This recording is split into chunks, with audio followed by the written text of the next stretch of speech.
আল্লাহ রাব্বুল আলামিনের বাণী, ফাইন্না মাআল উসরি ইউসরান, ইন্না মাআল উসরি ইউসরা।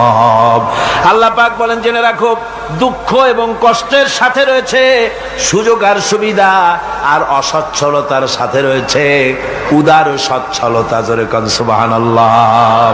কাজে ভয় পাওয়ার কারণ নাই, হতাশ হওয়ার কারণ নাই।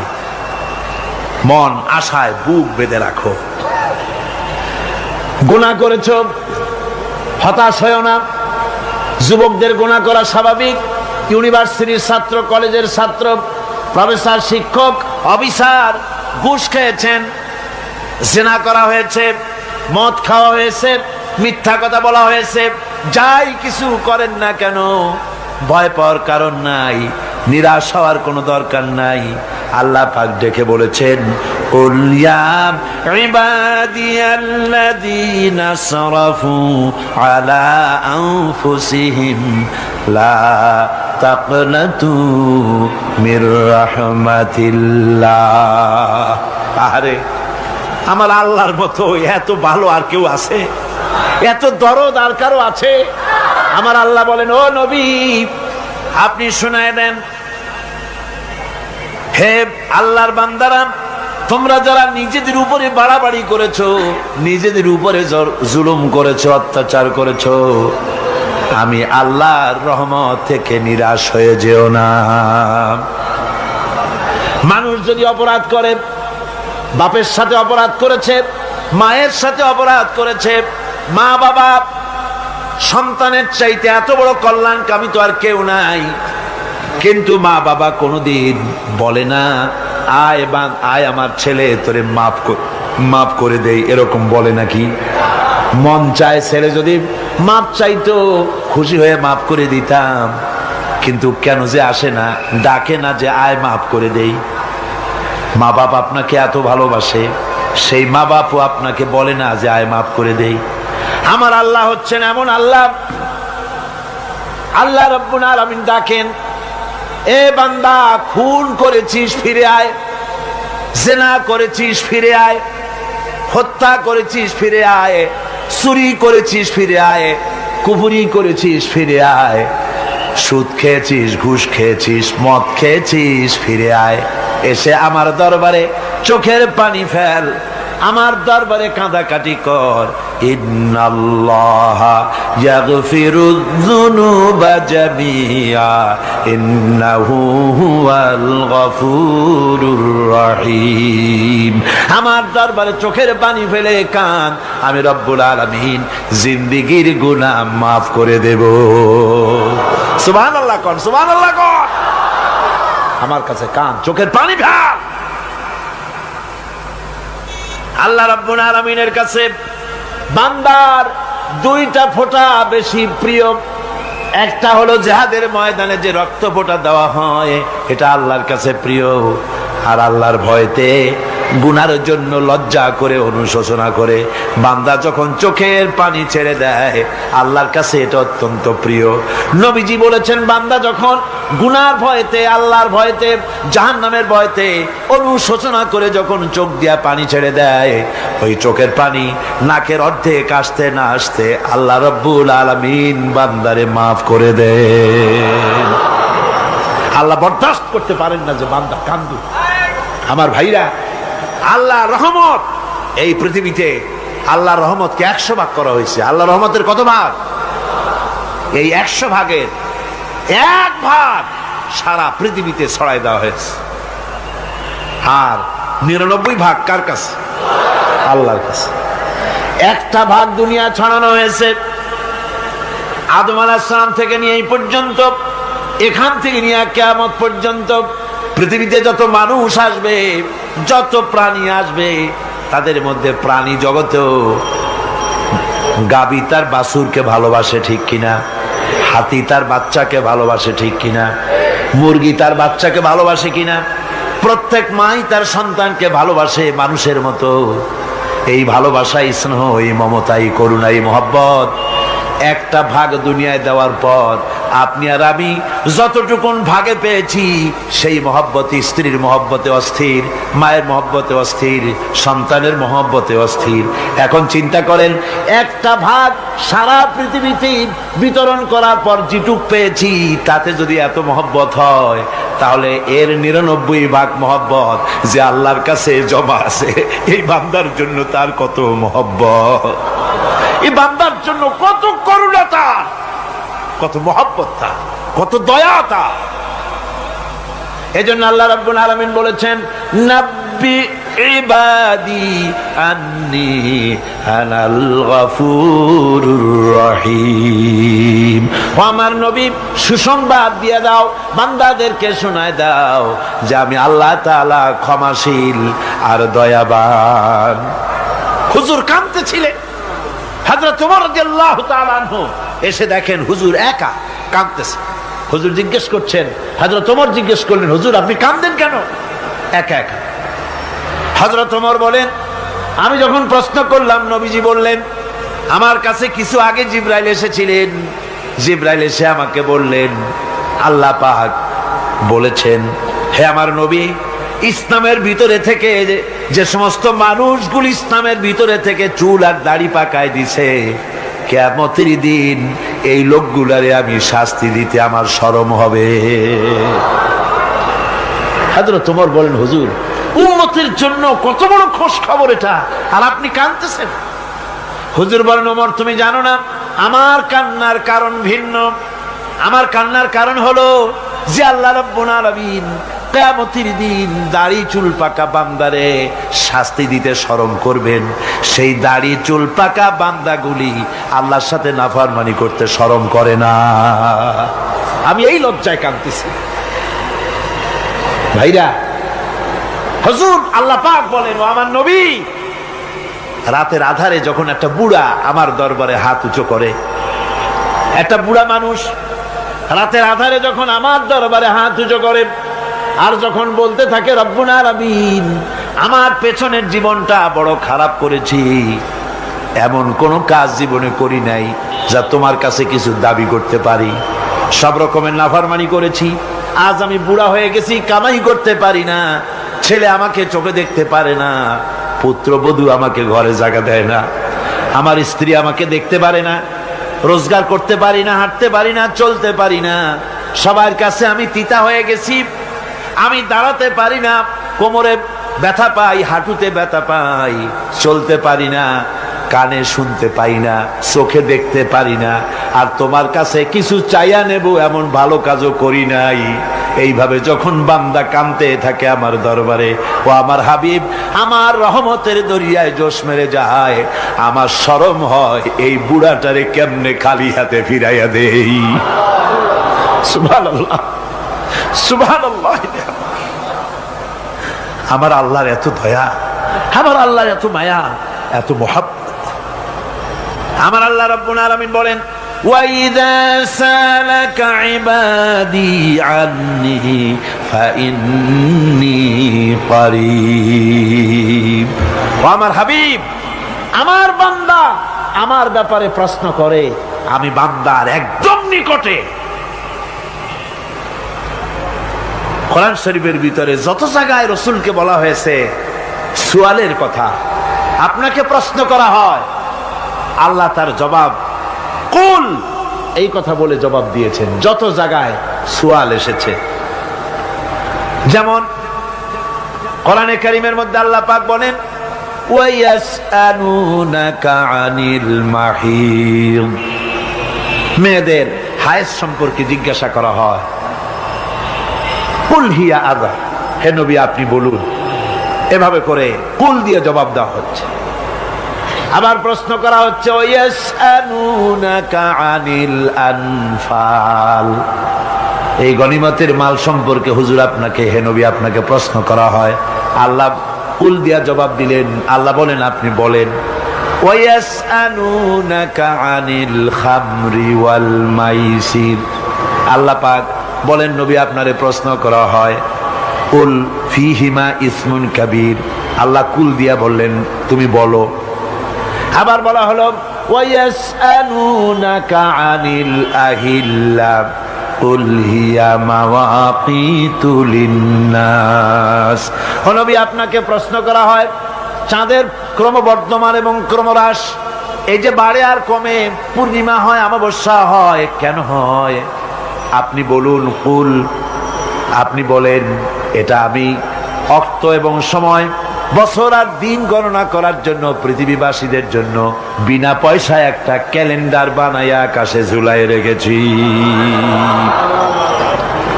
এভাবে যত জায়গায় এসেছে আপনাকে প্রশ্ন করা হয়, তত জায়গায় আল্লাহ জবাব দিয়েছেন কুল, আপনি বলেন। গোটা কোরআন শরীফের ভিতরে এই একটি মাত্র জায়গা যেখানে বলা হয়েছে আপনাকে প্রশ্ন করা হয়। আল্লাহ এখানে বলতে পারতেন কুল, আপনি বলেন, আল্লাহ তোমাদের নিকটবর্তী, এভাবে জবাব হয় নাই। এটা কায়দাটা হলো এই, আল্লাহ বলতেছেন ওয়াইজা সালাকা ইবাদি, ও আমার নবী, প্রশ্ন তো আমার বান্দারা আমার ব্যাপারে করেছে, এবার আপনার জবাবের কোনো দরকার নাই। প্রশ্ন আমার ব্যাপারে, আমি নিজে জবাব দিয়ে দেই। ফা ইন্নী কারীব। ও বান্দা, আমার ব্যাপারে প্রশ্ন করেছিস, জবাব আমি দেই, আমি তোর সবচাইতে বেশি নিকটে। সুবহানাল্লাহ। কত নিকটে? ওয়ানাহানু আকরাবু ইলাইহি মিন হাবলিল ওয়ারিদ। তোর যে রগ, এই শাহরগের চাইতেও আমি তোর বেশি কাছে। সুবহানাল্লাহ। আমারে ডাক, আমারে ডাক, কলিজা দিয়া ডাক, অন্তর দিয়ে ডাক। মনের থেকে মানুষ যদি ডাকে, মুখের ডাক আর মনের ডাক এক জিনিস নয়। দিল সে জুবাত নিকলতি হ্যায়, असर रखती है पर नहीं मगर ताकते परवाज रखती है। দিল থেকে যে কথা বেরোয় তা প্রভাব বিস্তার করে, ডানা নাই কিন্তু ওড়ার ক্ষমতা রাখে। মনের কথাই ভিন্ন। মন থেকে, দিল থেকে, কলিজা থেকে, অন্তরের গভীর কন্দর থেকে মুহাব্বতের সাথে কেউ যদি একবার বলে আল্লাহ, বলেন আল্লাহ, আল্লাহ, আল্লাহ, আল্লাহ রাব্বুল আলামিন বলেন, অন্তরের অন্তঃস্থল থেকে একটি বার যদি বান্দা বলেন আল্লাহ, আল্লাহ বলেন 70 বার সাড়া দিয়া জিজ্ঞেস করি, বান্দা কি চাও, আমি তোমার কাছে আছি। সুবহানাল্লাহ। আমি তোর একদম কাছে, কি চাস বল, বল আমার কাছে। এমন দয়াবান, এমন মেহেরবান, এমন আল্লাহ আমাদের। সে আল্লাহ রাব্বুল আলামিন, তিনি বলছেন وقال ربكم ادعوني استجب لكم। তোমাদের রব বলেছেন আমারে ডাকো, আমি আল্লাহ ডাকের সাড়া দিয়া দেব। সুবহানাল্লাহ। কারে ডাকতে হবে? কারে ডাকতে হবে? এই বিশাল জনসমুদ্র একযোগে চিল্লা এখন কারে ডাকতে হবে? কোন পীর সাহেবকে নয়, আল্লাহর কসম কোন খাজা বাবাকে নয়, ডাকতে হবে কারে? চিল্লা এখন কারে? ওয়াকালা রাব্বুকুম উদউনি, তোমার রব তোমাকে বলতেছে আমারে ডাকো, আস্তাজিব লাকুম, আমারে ডাকবে আমি সাড়া দিয়ে দেব। সুবহানাল্লাহ। আল্লাহকে ডাকেন, কি চাই আপনার বলেন, কি চাই? আল্লাহর কাছে চান, আল্লাহ দিয়ে দিবে। দেওয়ার জায়গা আল্লাহর কাছে চাইবেন, আল্লাহ দিবেন। দেওয়ার জায়গা, চাওয়ার জায়গা হলো সেজদায় পড়ে যাবেন। আমার ভাইয়েরা, জায়গাটা চিনায় দিলাম। মাজারে যাওয়া লাগবে না, কবরে যাওয়া লাগবে না। 2 রাকাত নামাজ পড়ে সেজদায় পড়ে গিয়া যত বিপদ আছে, মুসিবত আছে, সেজদার মধ্যে চোখের পানি ছেড়ে দেন আর কেন্দে কেন্দে জীবনের কথা বলেন। আল্লাহ রাব্বুল আলামিন আপনার আওয়াজ শুনবেন আর দোয়া কবুল করে নিবেন। কাঁদতে হবে আল্লাহর কাছে। কার কাছে? আল্লাহর কাছে। সুম্মা ইস্তাগফিরুল্লাহ, আর এরপরে সে যদি আমি আল্লাহর কাছে ক্ষমা চাই, ইয়াজিদিল্লাহ গফুরার রহিমা, সে আমি আল্লাহকে গফুর এবং রহিম হিসাবে পাবে। সুবহানাল্লাহ। আল্লাহকে গফুর এবং রহিম হিসাবে পাওয়া যাবে। সব আল্লাহকে বলতে হবে, গুনাহ মাফ চাইতে হবে। এই জন্য হুজুর সাল্লাল্লাহু আলাইহি ওয়াসাল্লাম দৈনিক 100 বার তওবা পড়তেন। কোন হাদিসে আছে 70 বার, কোন হাদিসে আছে 100 বার তওবা পড়তেন। নামাজের পরে তো প্রত্যেক নামাজই পড়তেন হুজুর, সালাম ফিরাতেন আর সাথে সাথে বলতেন আল্লাহু আকবার, আস্তাগফিরুল্লাহ, আস্তাগফিরুল্লাহ, আস্তাগফিরুল্লাহ। মনে থাকবে আপনাদের? মনে থাকবে? সালাম ফিরাইয়া কি বলবেন? না, সালাম ফিরাবার সাথে সাথে বলবেন আল্লাহু আকবার, তারপরে পড়বেন আস্তাগফিরুল্লাহ, আস্তাগফিরুল্লাহ, আস্তাগফিরুল্লাহ। তওবা পড়বেন, আল্লাহর কাছে সবসময় গুনাহ মাফ চাইতে থাকবেন, বিনীত থাকবেন। আল্লাহকে পাওয়া যাবে, তাকে রহিম হিসেবে পাওয়া যাবে। সুতরাং ঈমান বিল্লাহ, আল্লাহর প্রতি ঈমান আনলে পরে চতুর্থ নম্বরের যে উপকারটা হবে সেটা হলো হতাশায় ভুগবে না, নিরাশায় ভুগবে না, আশায় বুক বেঁধে উঠবে, ঈমান মজবুত হবে, আল্লাহর কাছে মানুষ বিনয়ী হয়ে যাবে। এবার পঞ্চম নম্বরের উপকার আমি বলছিলাম, ঈমান বিল্লাহ, আল্লাহর প্রতি ঈমান আনলে পরে অসংখ্য উপকার হয়, অসংখ্য বৈশিষ্ট্য আছে। এর 6টা উপকারের কথা আমি বলবো। কয়টা? অসংখ্য উপকারের ভিতরে প্রধান 6টি উপকারের কথা বলবো। এর বললাম কয়টা? 4টে বলছি। এবার বলো পঞ্চম উপকারের কথা। আল্লাহর প্রতি আপনি পূর্ব পশ্চিমে কতবার মুখ ঘোরালেন, এটাই কিন্তু আপনার আসল সৎ কাজ নয়। আসল সৎ কাজ হলো আল্লাহর প্রতি ঈমান আনা। এই ঈমানের ব্যাপারে 3টা দিন আমরা পার করে দিলাম, এখনো কথা শেষ হয় নাই। আল্লাহর প্রতি ঈমান আনলে পরে যে উপকারটা হবে পঞ্চম নম্বরে, সেটা হলো কঠোর এবং কঠিন বিপদের ভিতরে বান্দার ভিতরে অবিচলতা এবং ধৈর্যের সৃষ্টি হয়ে যাবে। আলহামদুলিল্লাহ। কঠিন বিপদ মুসিবত আসলে পরে সে অবিচল থাকবে। সারা দুনিয়ার বিপদ আপদ, শত্রুতা, দুঃখ, কষ্ট, মুসিবত, জুলুম, নির্যাতন সবকিছু পাহাড়ের মতো উঁচু হয়ে তাকে ঘিরে ফেলবে, কিন্তু তাকে এক চুলও নাড়াতে পারবে না। আলহামদুলিল্লাহ। সারা পৃথিবী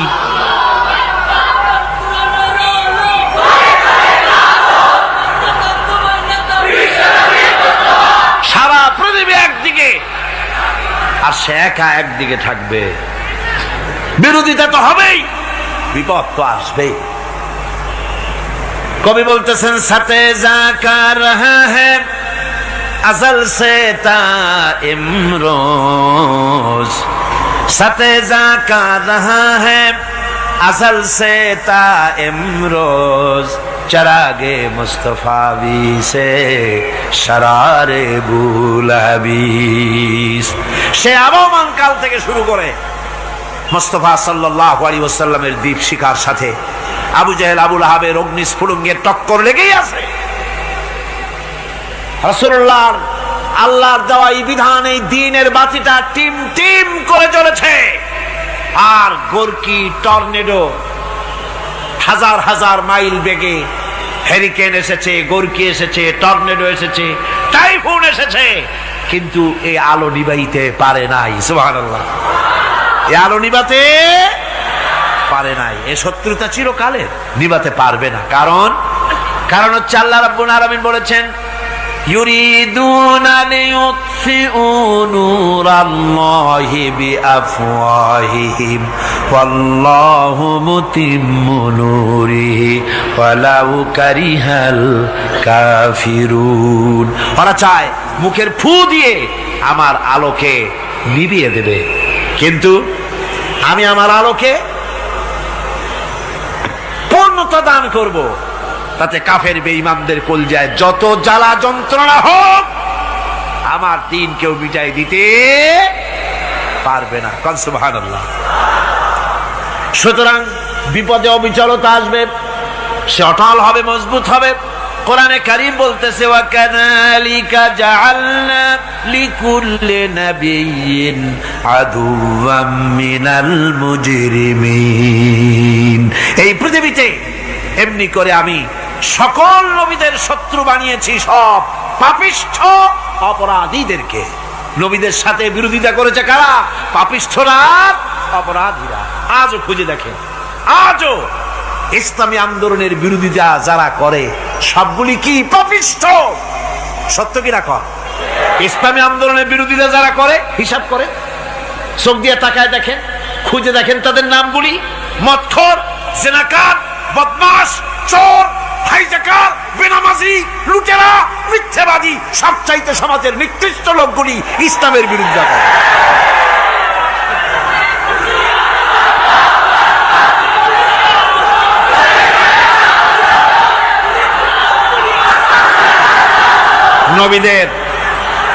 নবীদের শত্রু আল্লাহ বলেন সব যুগে নবীদের সাথে শত্রুতা করেছে পাপিষ্ঠরা।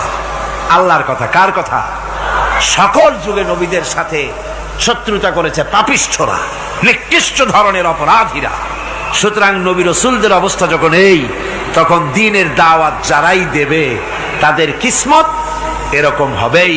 এই বাধার মোকাবেলা তাদেরও করতে হবে।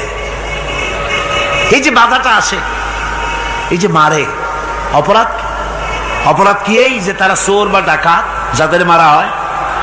আল্লাহ রাব্বুল আলামিন বলেন অপরাধ হলো ওয়ামা নাকামু মিনহুম ইল্লা আইয়ুমিনু বিল্লাহিল আজিজিল হামিদ।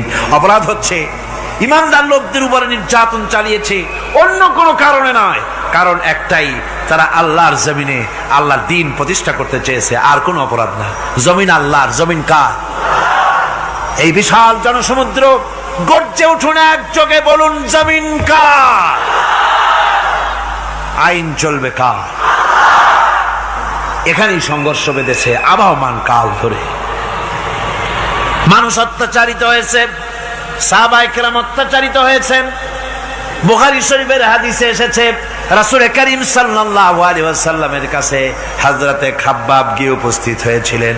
হযরতে খাব্বাব বলেন, হাদিসটা এভাবে লেখা হয়েছে বুখারীতে, ওয়ান খাব্বাব বিন আরিদ রাদিয়াল্লাহু তাআলা আনহু قال شكونا إلى رسول الله صلى الله عليه وسلم وهو متوسد بردة له في ظل الكعبة। রাসূলুল্লাহর কাছে গেলাম, কাবা শরীফের কাছে গিয়া দেখি নবীজি একটা চাদর গায়ে দিয়ে তিনি আরাম ফরমাচ্ছিলেন কাবা শরীফের ছায়ায়। সেখানে গিয়ে বললাম, আলা তাস্তানসিরু লানা আলা তাদউ লানা ইয়া রাসূলুল্লাহ, হে আল্লাহর রাসূল, আপনি কি আমাদের জন্য আল্লাহর কাছে দোয়া চাইবেন না? আপনি কি আল্লাহর কাছে আমাদের জন্য সাহায্য চাইবেন না? আমাদের লোকগুলিকে, মুসলমানগুলিকে মারতে মারতে তো শেষ করে ফেলে দিল। তারা আমাদের সুমাইয়াকে মারলো, আমাদের খাব্বাবকে উটের সাথে পায়ের দড়ি লাগায় টানলো, আমাদের খোবায়েবকে তারা আগুনের উপরে চিৎ করে শোয়ায় রাখলো, না খায় রাখতেছে, মারতেছে। কষ্টে তো শেষ হয়ে গেলাম, হুজুর আপনি কি আমাদের জন্য দোয়া করবেন না? হাদিস শরীফে এসেছে নবীজি উঠে বসলেন সোজা হয়ে। নবীজি বলেন, ও আমার সাহাবী, ও খাব্বাব শোনো, তোমাদের আগে এই পৃথিবীতে যারা দ্বীনের দাওয়াত দিতে এসেছিলেন তাদেরকে সমকালীন রাষ্ট্রশক্তি, সমাজ শক্তি তাদেরকে ধরত। ফায়ু খাজুর রাজুলো, তাদেরকে তারা ধরত। ফায়ুহফারু লাহু ফিল আরদ, আর তার জন্য জমিনের ভিতরে কবর বানাইতো। ওই কবর ফায়ু জালু ফিহা, ওই কবরের ভিতরে তাকে কোমর পর্যন্ত গেড়ে দিত। সুম্মা ইউতা বিল মানসার, এরপরে করাত আনতো। ফায়ুদাউ আলা রাসিহি, এরপরে ওই করাত তার মাথার উপরে রাখতো। ফায়ুজালু নিসফাইন, এরপরে করাত দিয়া চিড়ে জীবিত মানুষটারে দ্বিখণ্ডিত করে ফেলে দিত। মা ইয়াসুদ্দুহু যালিকা আন দীনিহি, ও আমার খাব্বাব, এত কষ্ট দেওয়ার পরেও সেই যুগের কোন মুসলমানকে, দ্বীনের দায়ীদেরকে আল্লাহর দ্বীন থেকে এক চুলো তারা সরাই দিতে পারে নাই, এক চুলো সরাতে পারে নাই।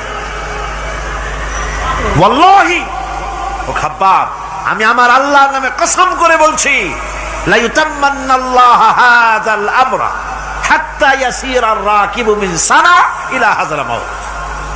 আমি কসম করে বলি, আল্লাহ রাব্বুল আলামিনের এই সানা থেকে হাজারামাউত পর্যন্ত লোকেরা যাতায়াত করবে, সুন্দরী রমণীরা গমন করবে, সদাগরেরা যাতায়াত করবে, টাকা নিয়া পয়সা নিয়া যাতায়াত করবে। তাদের মনের মধ্যে লুটের ভয়, টাকার ভয়, চুরির ভয়, ডাকাতির ভয়, জেনার ভয়, হত্যার ভয়, ধর্ষণের ভয়, কোনো ভয় থাকবে না। লা ইয়াখাফু ইল্লাল্লাহ, আল্লাহ ছাড়া কোনো ভয় থাকবে না। এমন একটা সমাজ, এমন একটা সময় আসবে। ওয়ালাকিন্নাকুম তাস্তাজিলুন, অথচ খুব তাড়াহুড়ো তোমরা করতেছো। তাড়াহুড়ো করো না, সময় আসবে ইনশাআল্লাহ। আমার ভাইয়েরা, আমার বন্ধুগণ, কঠিন বিপদে অবিচলতা এবং ধৈর্যের দৃষ্টান্ত রেখে গেছেন আম্বিয়া আলাইহিমুস সালাম। সুবহানাল্লাহ। কঠিন বিপদে অবিচলতা, দৃঢ়তা, ধৈর্য কারে বলে, তার দৃষ্টান্ত কারা রেখেছেন? আম্বিয়া আলাইহিমুস সালাম। ওনারাই আমাদের আদর্শ, নবীরাই আদর্শ।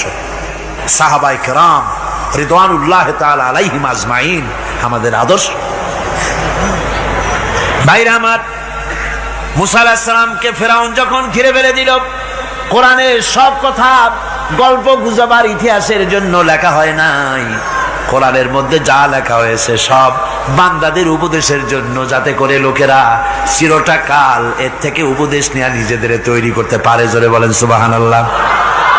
মুসা আলাইহিস সালামের কথা আল্লাহ বলেন, ফেরাউন তাকে ঘিরে ফেলে দিল, পালাবার রাস্তা নাই।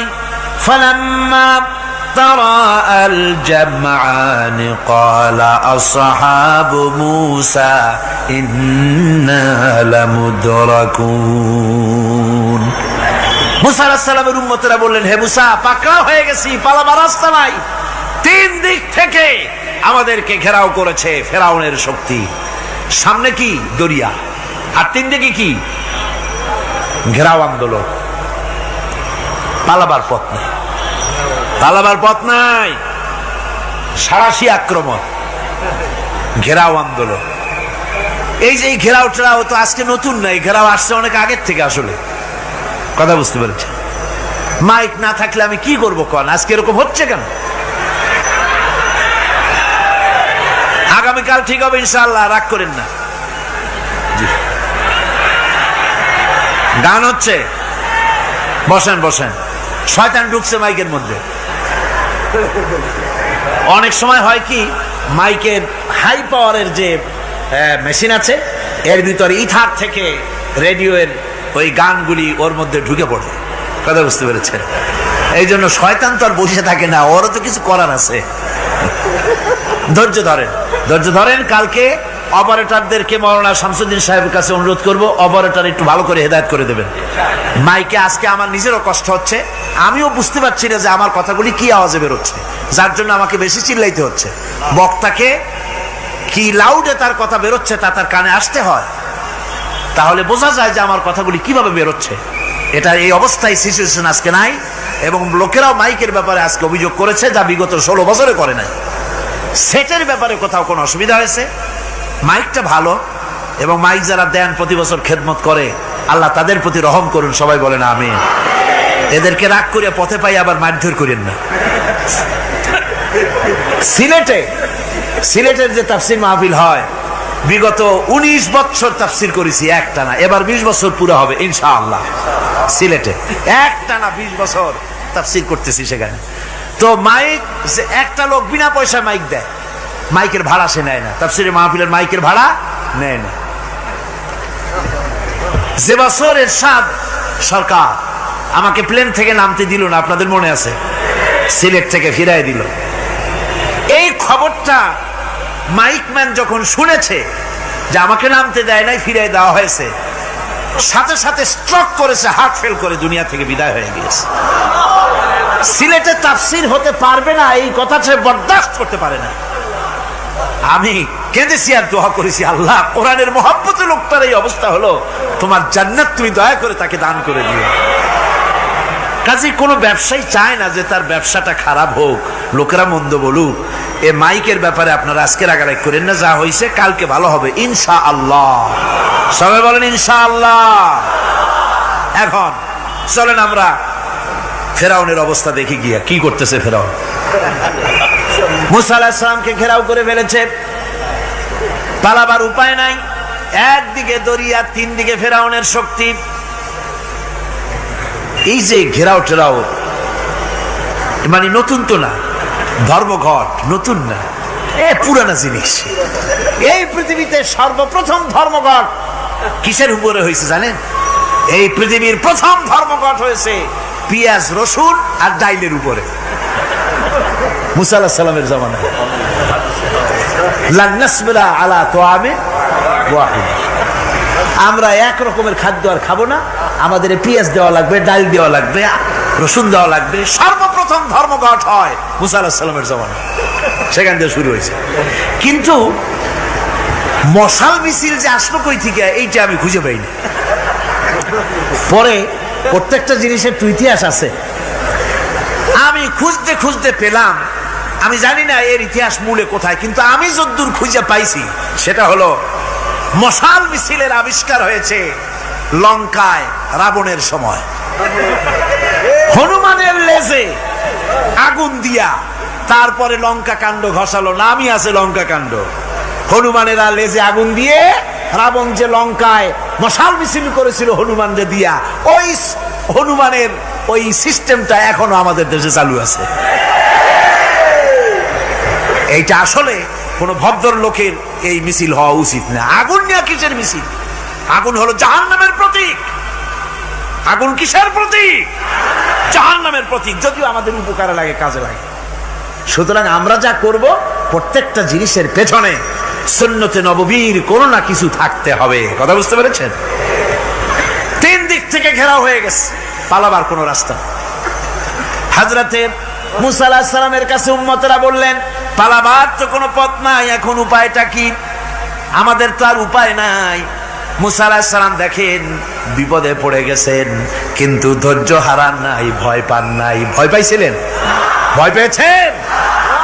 প্রশ্নই ওঠে না। মুসা আলাইহিস সালাম আল্লাহ পাক যাদেরকে বলেছেন উলুল আযম রাসূল, যাদের বলেছেন তার মধ্যে হযরত মুসা একজন উলুল আযম পয়গম্বর। চারটি গাড়ি কথা না, আল্লাহ কথা বলছেন তার সাথে, কালিমুল্লাহ তিনি। সুবহানাল্লাহ। কর মুসা আলাইহিস সালাম শোনালেন, কাল্লা ইন্না মাইয়া রাব্বি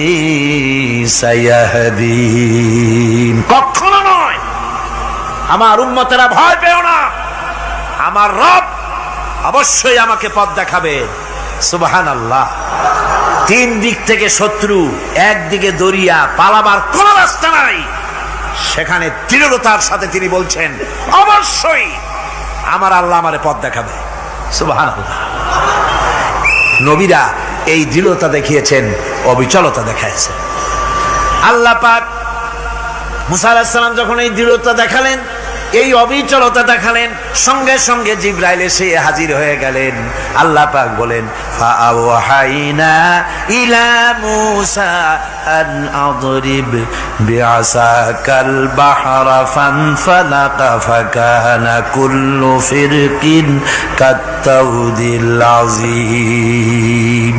মূসা আলাইহিস সালামকে আমি ওহী নাযিল করলাম, তাকে বললাম হাতে যে লাঠি আছে এই লাঠি দিয়ে আঘাত করো দরিয়ার উপরে। দরিয়ার উপরে আঘাত করলেন, একটা রাস্তা হয় নাই, 12টা রাস্তা তৈরি হয়ে গেল। আর দেওয়ালগুলা পাহাড়ের মতো উঁচা হয়ে গেল। দরিয়ার ভিতরে পাহাড়ের মতো উঁচা মজবুত 12টা রাস্তা। এবার মুসা আলাইহিস সালাম তার দলবল নিয়ে চললেন। আল্লাহ রাব্বুল আলামিন বলেন, ওয়া আনজাইনা মূসা ওয়া মান মাআহু আজমাইন। মুসা এবং তার সাথী সঙ্গীদেরকে আমি পার করে দিলাম।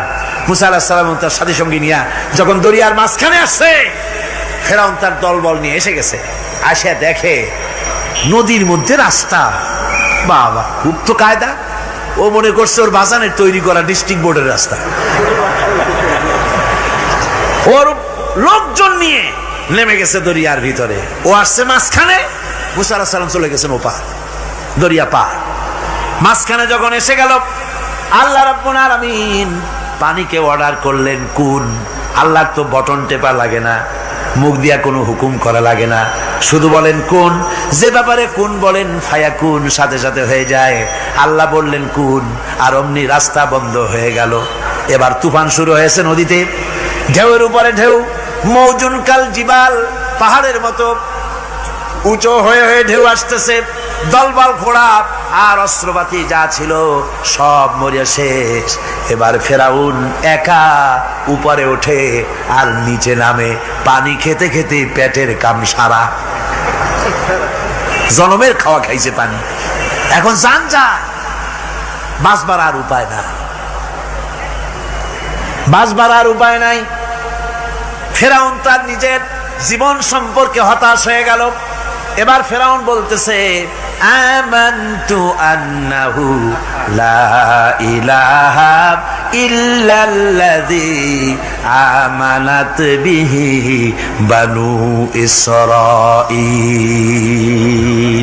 আমি ঈমান আনলাম, আমি ঈমান আনলাম আল্লাহ ছাড়া কোন ইলাহা নাই। ওই আল্লাহর উপর ঈমান আনলাম যে আল্লাহর উপর ঈমান এনেছে বনি ইসরাঈলেরা। আল্লাহ যাতে ঠিক পায় যে কোন আল্লাহর উপর ঈমান আনছে। বনি ইসরাঈলের আল্লাহর উপর ঈমান আনলাম। আল্লাহ এই তো মুসলমান হয়ে গেছি, এরপরও আমার সুবাও কেন? আল্লাহ রাব্বুল আলামিন জবাবে বলেন, আল আন, এখন ওয়াকাদ আসাইতা ক্বাবলু ওয়া কুনতা মিনাল মুফসিদিন। এখন ঈমান আনার কথা বলছো, অথচ যুগের পর যুগ, বছরের পর বছর ধরে আমার মানুষের উপরে মন গড়া আইন চালায়েছ, আমার পয়গম্বরের সাথে বেয়াদবি করেছ। আজ তোমাকে আমি ছাড়ছি না, তোমাকে আজকে ছেড়ে দেব না, আমি তোমাকে মারব। আর সমস্ত প্রাণীগুলিকে, স্থলচর প্রাণীগুলিকে আল্লাহ পাক অর্ডার দিয়া দিলেন, এই ফেরাউনের লাশকে ডুবাবি না, পচাবি না, খাবি না। আলিয়াউমা নুনাজ্জিকা বিবাদানিক, আমি তোমার শরীরে বাঁচায় দেব। পোকে খাবে না, পানিতে পচবে না, মাছে খাবে না, কুমিরে খাবে না, দুনিয়ার কোনো পশুতে খাবে না। আমি তোরে শুটকি বানাইয়া রাখবো, যাতে করে দুনিয়ার সমস্ত ফেরাউন যত যুগে যুগে আসে তোরে দেখে যেন হেদায়েত নিতে পারে। ফেরাউনকে আল্লাহ শুটকি বানায় রাখছে। আমি ফেরাউনদের লাশ দেখেছি ব্রিটিশ মিউজিয়ামে। ফেরাউন তো একটা না, অনেকগুলা। আসলদারে অবশ্য দেখিনি। ব্রিটিশ মিউজিয়ামে ওই ফেরাউনগুলার লাশ যখন অসুবিধা হয়, মমিগুলি, তখন ইংল্যান্ডে নিয়ে যায় চিকিৎসা করাবার জন্য। চোখ টোক আছে গর্তের ভিতরে, তারপরে চামড়া টামড়া হাড়ের সাথে মিশানো, ওইভাবে চেহারা দেখলে মনে হয় যে সত্যি ফেরাউনিগুলা। আর ব্রিটিশের কাম মিশর থেকে না আনছে এমন কোন জিনিস নাই। আমি সেখানে এক বক্তৃতা বলছিলাম, আপনারা এদের এখন সভ্য, এদের এখন ভদ্র, এরা হলো ইন্টারন্যাশনাল চোর। ওরা সারা দুনিয়া চুরি করেছে। লন্ডনে বক্তৃতা করেছি, সারাটা দুনিয়া চুরি করছে, আমাদের দেশকে শোষণ করেছে। এই বিশাল ভূভাগকে শোষণ করে ইংল্যান্ডের দ্বীপটাকে তারা সাজাইছে। তারা ময়ূর সিংহাসনের, শাহজাহানের ময়ূর সিংহাসনের ময়ূরের বাম চোখে কোহিনূর মণি লাগাইছিলেন। শাহজাহান ময়ূরের ডান চোখে কোহিনূর মণি লাগায় নাই। কোহিনূর মণির অনেক দাম, আমি দেখে এসেছি মণি। এখন সেটা কুইন এলিজাবেথের মুকুটে শোভা পাচ্ছে। সেই মণি এমনি বলে প্রবাদে, 7 রাজার ধন এক মাণিক্য, বলেন এরকম, অনেক দাম। শাহজাহান দেখালেন, আমি মুসলমান, আমার কাছে এটার দাম নাই, এই জন্য ময়ূরের ডান চোখে লাগালাম না, বাম চোখে লাগাই দিলাম। এইটারে চুরি করছে। তারপরে মিশর থেকে, মিশরের মমি চুরি করেছে, জুতা চুরি করছে, ছাতি চুরি করছে, পিসা চুরি করেছে। আমি বললাম, এগুলা কি ভদ্রলোক নাকি? এরা জুতা চোর, পিসা চোর, লাঠি চোর, সব চুরি করেছে। যাই দেখেন ব্রিটিশ মিউজিয়ামের মধ্যে সব দুনিয়ার চুরি করা জিনিস নিয়ে তারা মানুষকে দেখাইয়া পয়সা অর্জন করছে। টিপু সুলতানের তরবারিটা পর্যন্ত চুরি করেছে। আজ পর্যন্ত ব্রিটিশ মিউজিয়ামে টিপু সুলতানের তরবারিটা আছে, আমি তরবারিটা দেখে এসেছি। আমার বন্ধুগণ, বলতেছিলাম যে পৃথিবীতে আল্লাহ রাব্বুল আলামিন নবীরা তাদের চরিত্র দিয়ে বিপদের মোকাবেলা করে দুনিয়ার সামনে কঠিন বিপদের মোকাবেলা করে অবিচলতা, দৃঢ়তা দেখায় গেছেন যে কেমন করে এই পৃথিবীতে বিপদের সামনে মোকাবেলা করতে হয়। ধৈর্য ধরতে হবে, বিপদ আসবে পাহাড় সমান হয়ে, আপনাকে ধৈর্য ধারণ করতে হবে সেভাবে বুক বেঁধে। যেহেতু এটা যদি বিশ্বাস হয় যে আমার কিসমতে যা আছে তার থেকে বেশি কিছু হবে না, তাহলেই আপনার ধৈর্য আসবে, ভয় পাবেন না। কথা ঠিক কিনা কন? এবারে হযরত হুদ আলাইহিস সালাম সম্পর্কে আল্লাহ রাব্বুল আলামিন বলেন, হযরতে হুদকে যখন ষড়যন্ত্র হলো কাফির বেঈমানেরা তাকে মেরে ফেলার জন্য, যখন সরকারি ষড়যন্ত্রে লিপ্ত হয়ে গেল, হযরতে হুদ সমাজের এই চ্যালেঞ্জের মোকাবেলা করলেন। হযরত হুদ বলেন, ফাকিদুনি জামিআন সুম্মা লা তুনজিরুন ইন্নী তাওয়াক্কালতু আলাল্লাহি রাব্বি ওয়া রাব্বিকুম। তোমরা তোমাদের ষড়যন্ত্র আমার বিরুদ্ধে যত পারো আমার বিরুদ্ধে ষড়যন্ত্র চালাও, এতটুকু আমার অবকাশ দিও না।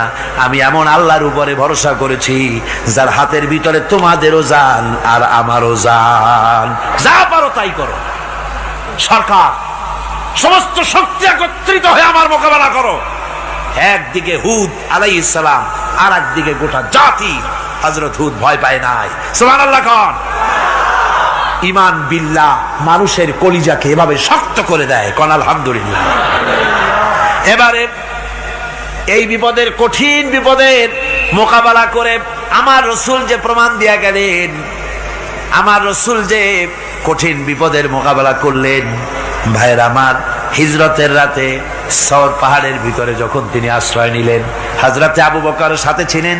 হযরতে আবু বকর রাদিয়াল্লাহু তাআলা আনহু বলেন, হুজুর আপনি দাঁড়ান, এটা তো পাহাড়িয়া গুহা, গুহার ভিতরে সাপ থাকতে পারে, বিচ্ছু থাকতে পারে, আমি আগে ঢুকি, বিপদ যদি হয় আমার উপর থেকে হয়ে যাক। গুহার ভিতরে নেমে গুহা সাফ করলেন। এরপরে হুজুরকে ডাকলেন, হুজুর তাশরীফ নিলেন গুহার ভিতরে। এরপরে হুজুর বললেন, আবু বকর, পাহাড়ে হেঁটে হেঁটে 2-3টা পাহাড় পাড়ি দিয়া যাওয়া লাগে সূর পাহাড়ে। মদিনার সোজা রাস্তা হুজুর ধরেন নাই, মেসফালার পথ দিয়া, জাবালে কেদোয়ার উপর দিয়া 3টা পাহাড় পাড়ি দিয়া তারপরে হুজুর গেলেন সূর পাহাড়ে। গুহার ভিতরে হুজুর তাশরীফ নিলেন। বললেন, আবু বকর তুমি বসো, তোমার উরুর উপরে মাথা রেখে আমি একটু আরাম করি। হযরতে আবু বকর বসলেন, হুজুর তার উরুর উপরে মাথা রেখে ঘুমায় গেলেন। আর এরপরে কাফির বেঈমানেরা তালাশ করতে করতে কাফেরেরা এসে গেল পায়ের চিহ্ন দেখে দেখে গর্তের কাছে। হযরত আবু বকর ভয়তে কেঁদে ফেললেন, আহারে আর তো উপায় নাই, এবার তো ধরা পড়ে গেছি, এবার নবীজিকে মেরে ফেলে দেবে। নবীর মহব্বতে, নিজের মহব্বতে নয়, নবীর মহব্বতে কাঁদতেছিলেন। হুজুর বলেন, হুজুরের ঘুম ভেঙে গেল। বলো আবু বকর কাঁদো কেন? ছেলের কথা, মেয়ের কথা, বিবির কথা, বাড়ির কথা মনে পড়লো নাকি? হযরত আবু বকর বলেন, ইয়া রাসূলুল্লাহ, আল্লাহর কসম করে বলি, যেদিন ঈমান এনেছি এই কলিজার ভিতরে মা বাপ, স্ত্রী, পুত্র, পরিজন, এমনকি আমার নিজের জীবনের চাইতে আপনারে বেশি ভালোবাসি। তা কাঁদো কেন? কাঁদো কেন? হযরত আবু বকর বলেন, হুজুর ধরা পড়ে গেছি, কাফেররা এসে গেছে গর্তের কাছে, তাকালি আমাদের দেখতে পাবে, আমরা তো মাইনরিটি, ওরা তো মেজরিটি, আমরা তো ধরি মারি ফেলাই দেবে, আপনাকে মেরে ফেলে দেবে, এই জন্য কাঁদি। আল্লাহ রাব্বুল আলামিন, হুজুর তখন কি দৃঢ়তা, কি অবিচলতা, কি ধৈর্যের পাহাড় সম মনোবৃত্তি তখন দেখালেন। আল্লাহ কোরআন শরীফে চিরকাল যাতে মানুষেরা হেদায়েত নিতে পারে সেজন্য হুজুরের কথা উঠায় দিলেন কোরআনে। আল্লাহ পাক বলেন, ইযহুমা ফিল গার ইয ইয়াকুলু লিসাহিবিহি লা তাহজান ইন্নাল্লাহা মা'ানা। ও বন্ধু, ভয় পেও না, আল্লাহ আমাদের সাথে আছেন। সুবহানাল্লাহ। আল্লাহ আমাদের সাথে আছেন। আমরা মাইনরিটি নই, আমরাই মেজরিটি। আল্লাহ আছে আমার সাথে, ভয় পাওয়ার কোনো কারণ নাই। সুবহানাল্লাহ। আল্লাহ পাক বলেন, فأنزل الله سكينته عليه وأيده بجنود لم تروها।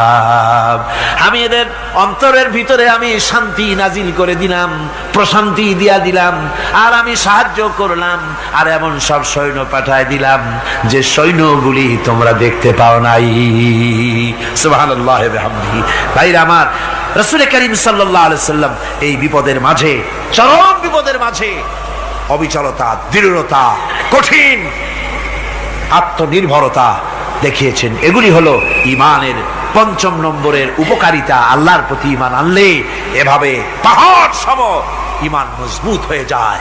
জেলের পরোয়া করি না, ফাঁসির পরোয়া করি না, শহীদ হওয়ার পরোয়া করি না, মেরে ফেলে দেবে, উড়ায় দেবে, হত্যা করবে, পরোয়া করি না। পরোয়া করি কেবলমাত্র কাকে? জোরে বলেন কারে?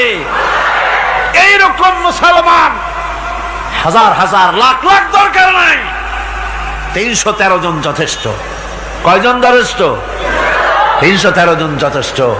বদরে যারা জান দিয়ে, মাল দিয়ে দ্বীনকে প্রতিষ্ঠিত করেছিলেন, এরকম 313 জনই যথেষ্ট ছিল। এই দৃঢ়তা, এই অবিচলতা, এই ঈমান, এই ধৈর্য শিক্ষা দেয়, এই উপকার করে ঈমান বিল্লাহ। আল্লাহর প্রতি ঈমান আনলে এভাবে পাহাড়ের মতো শক্ত হয়ে যায় কলিজা। কোন আলহামদুলিল্লাহ। আমার বন্ধুগণ, এবার আমি বলবো সর্বশেষ উপকারের কথাটা বলি, মোনাজাত ছেড়ে দেব। কয়টার কথা বলছিলাম? উপকার 6টা উপকারের কথা বলেছি। অনেকগুলি বৈশিষ্ট্য, অনেকগুলি উপকারের মধ্যে আল্লাহর প্রতি ঈমানের 6টা উপকারের কথা 5টা বলা হয়ে গেছে। এবার 6ষ্ঠ নম্বর এবং শেষ নম্বর, এটা হচ্ছে আল্লাহর প্রতি ঈমান আনলে পরে তার দ্বারা সবচাইতে বেশি ফায়দা পায় সমাজ এবং রাষ্ট্র। কোন আলহামদুলিল্লাহ, কোন আলহামদুলিল্লাহ। আল্লাহর প্রতি ঈমানের দ্বারা নৈতিক সংশোধন হয় এবং রাষ্ট্র আর সমাজ সবচাইতে বেশি উপকৃত হয়। কারণ হলো ঈমানদার ব্যক্তি আল্লাহর প্রতি যে ঈমান এনেছে, তার মনের মধ্যে ধারণা এটা হয়, আমার কোনো কাজ তো গোপন থাকে না। ইন্নাল্লাহা লা ইয়াখফা আলাইহি শাইউন ফিল আরদি ওয়ালা ফিস সামা। আল্লাহর কাছে গোপন বলতে কিছু নাই, আকাশেও নাই, জমিনেও নাই, কোনো কিছু গোপন নাই। সুতরাং আমি যা করি সব আল্লাহ দেখেন এবং শোনেন। এমনকি মানুষ যে কল্পনা করে, সে কল্পনাও আল্লাহ টের পায় না, নাকি? টের পায় কিনা? ওয়াইন তুবদু মিন আনফুসিকুম আও তুখফুহু ইউহাসিবুকুম বিহিল্লাহ।